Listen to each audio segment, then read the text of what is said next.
Yeah, I was reading one article when it was speaking on specifically African American women who participate in traditionally white sports.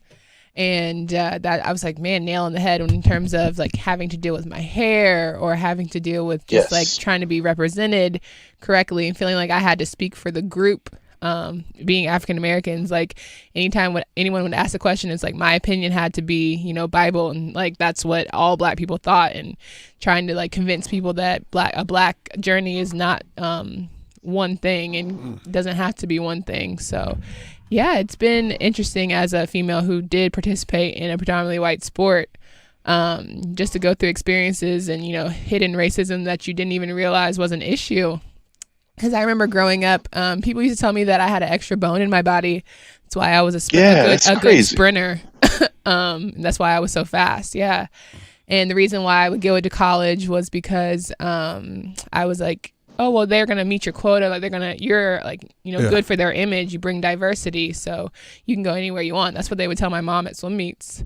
Not Oh, that I was wow. talented, not that I, had the resume to qualify or anything like that, solely for the fact that I was my skin color. So always having you to be on guard and defend yourself, for sure.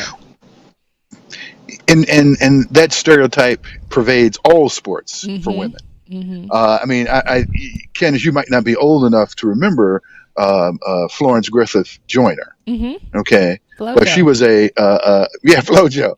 Okay, but FloJo was a great athlete, but all the media wanted to talk about was how she dressed. They didn't Mm-hmm. want to talk about that she was a world record holder. They Right. did not want to talk about that she was among one of the top track and field athletes of her generation. Right. And so these stereotypes pervade people no matter what they do athletically on the field or on the court.